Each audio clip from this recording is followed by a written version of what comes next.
Subukan natin siyang tanggalin sa ating molds. Perfect.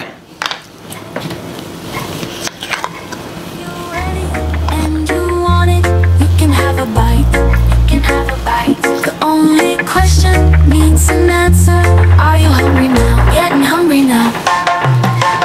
Am I making you hungry? Hello again guys, welcome again sa aming YouTube channel, Elmer Desiree TV. Maraming salamat pumili sa inyong patuloy pagtangkilik sa aming YouTube channel. Ngayon po ay naabot na natin ang ating 5,000 subscribers. So unlock na po yan. Maraming salamat po. At yun ay dahil po sa inyong patuloy pagsuporta sa aming mga maliliit na YouTubers. So ngayon magpapakita po tayo ng isang sikat na panghimaga sa ating mga Pilipino. Dahil tropical country ang Pilipinas, ito ay sikat sa atin. Ito ay ang gawa sa balinghoy, ang pichi-pichi. So napadali lang gawin ito at kantilin lang ang kanyang mga sangkap. So narito ang ating ingredients. So dahil dito sa England, usually ang mga nabibili namin dito ang mga ingredients sa Asian store ay frozen. So ito, meron tayo dito ang frozen grated cassava at meron din tayo dito ang frozen na grated coconut. So dinipros ko na siya, nakatone na siya, so malambot na siya. So ready siya for use. So kailangan din natin ng lye water, ang ating flavoring na pandan flavor. So, kailangan din natin ng tubig at ang pampatamis ang ating granulated sugar. So, ang ating mga kakailanganing sangkap sa paggawa nito ay ang ating mantika at molds. So, kailangan natin to para i-grease natin ang ating molds at hindi dumikit ang ating pichi-pichi sa ating pagluluto sa ating molds. At ang ating mga bowl na lalagyan at twist. So, simulan natin ang ating paggagawa ng pichi-pichi.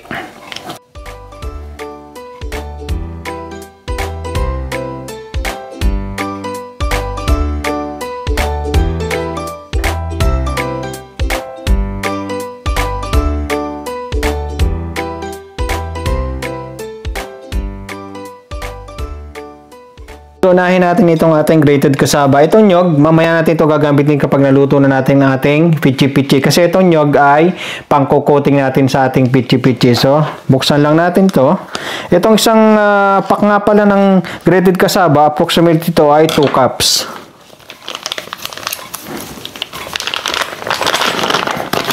Kaya kailangan sa din natin to. Oh, meron pa palang plastic.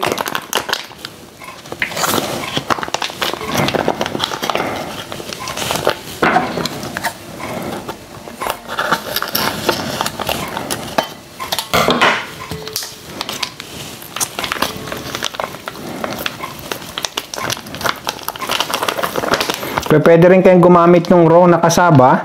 So, i-grated nyo lang siya. Pwede din sa manual na yadyadan. Katulad dong pinakita ko nung manual na ini-overlay ko doon sa ating papaya na ginawa natin last time.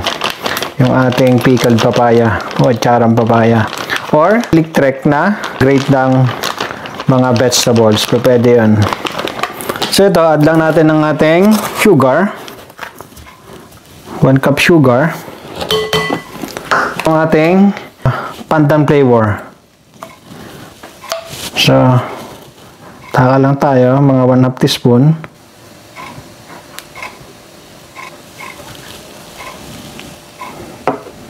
So, ito natira sa ating teaspoon. Tunawin lang natin sa ating tubig. So, itong tubig nito ay ilalagay natin dito sa ating cassava mixture. So, dito, kasi kabilang sa ating sukat yung nakadikit dito sa ating teaspoon na flavoring ng ating pandan. So, kaya ko siya tinunaw dito. So, ilagay natin ito ang ating lye water. So, ilagay natin dito sa ating tubig. Haluin lang natin at ilagay natin dito sa ating mixture. So, pwede kayong gumamit ng ibang flavoring para iba't ibang kulay niya. Kaya kung wala kayong flavoring, pwede na lang yung food color. Isa panda, meron tayo ditong available na pandan flavor. Yan ang ganda ng kulay niya. So kung gusto niyo iba't ibang kulay, so pagbukod-bukodin nyo na lang, halimbawa, orange, purple, o yung puti o natural na color nito. At saka itong pandan flavor para maganda siya, multicolor siya. So, make sure lang na yung ating flavoring at yung ating mga sangkap ay well incorporated to each other. So after nito, mag-grease na tayo ng ating molds at sasali natin to. So steam natin siya for 30 to 40 minutes. Kaya nga pala ito, laging nire-request nga pala sa amin na order. So hindi ako nagpapa-order do kasi natatagalan ako ng pag-steam. Kaya hindi ko na lang siya tinatanggap. Tuturo ko na lang ang paggagawa nito. So ito, ready na ang ating mixture. So set aside lang natin siya at mag-grease tayo ng ating molds. So before tayo mag-grease ng ating molds, painit na rin tayo ng tubig. So lagay lang tayo ng tubig sa ating steamer. So madami ng pinagdaanan itong ating steamer kaya ito'y ganito. Malaki na ang naiambag nito sa atin. So ito, tama na to. Tayo ng apoy, salang natin. So yung taklob ng ating steamer, nilagyan ko siya ng tela para hindi mag-drip yung ating tubig na steam dun sa ating molds mamaya kapag niluluto na siya. Lagay lang tayo ng mantika. So ordinaryong mantika lang ito.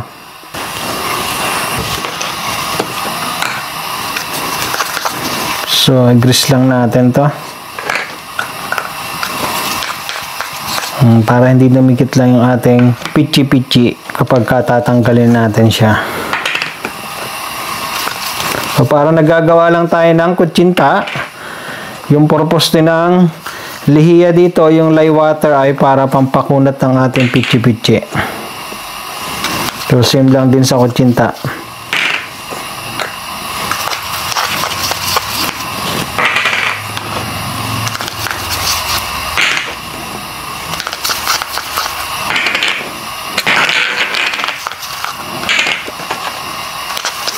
So ito, tama na muna to. Tingnan natin kung tama na itong ating molds na greenish. So simulan lang natin siyang isalin.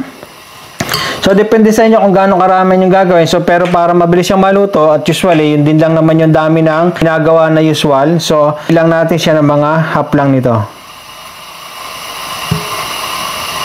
Ganyan lang kasimple.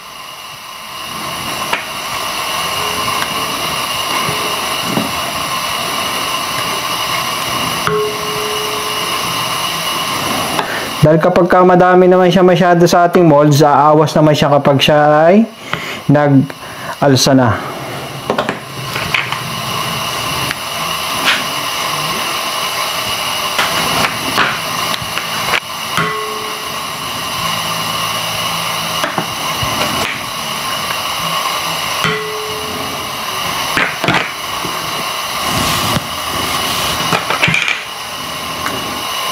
Tanggalin nyo lang yung kung makita kayo mga busil katulad nito.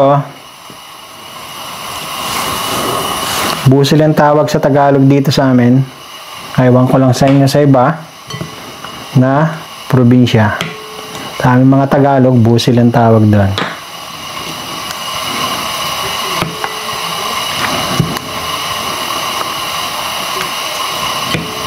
Tama-tama siyang merienda mamaya-maya.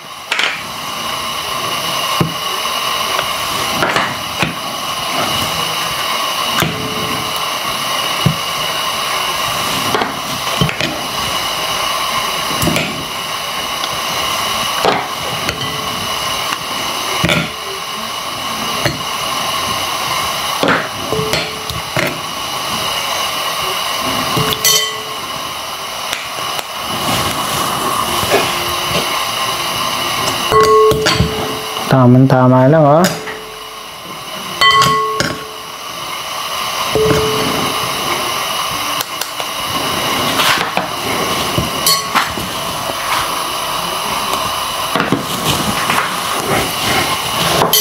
So, ilagay lang natin siya sa ating steamer.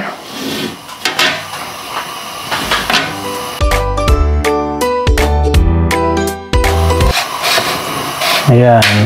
So, ganyan lang kasimple. So, steam natin siya for 25 to 40 minutes. Or, kung malakas ang apoy nyo, siguro mga 20 to 25 minutes lang. So, tingnan din natin dito sa aming apoy kasi bago itong aming cooker. Nag-steam ng ating tubig. Tama-tama siya. So, lagay lang natin to. At steam natin siya.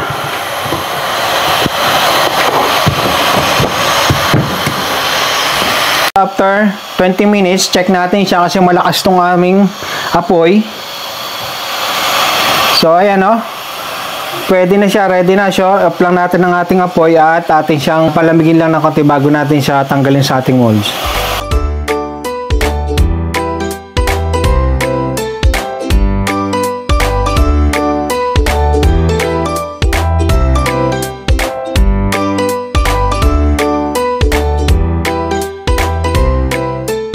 Ito ang ating pichi-pichi. So, malalaman nyo kapag luto ng ating pichi-pichi kapag translucent na yung kulay niya. Ito siya, tingnan nyo. Translucent na. So, meaning wala na yung hilaw na part ng ating kasaba. Tanggalin natin siya sa ating molds at atin siyang i-roll sa coconut. So, ito yung coconut natin. Tinanggal ko siya sa lalagyan. Subukan natin siyang tanggalin sa ating molds.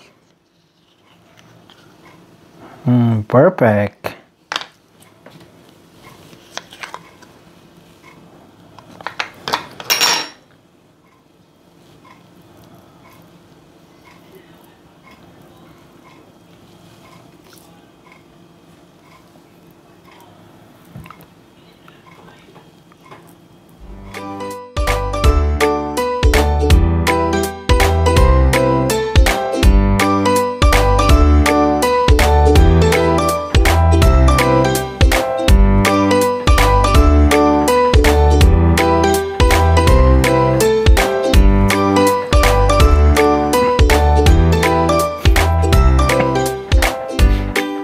Husgahan natin ang ating kaluluto lang na pichi-pichi. Oh, perfect Ang kunat nga. Ganda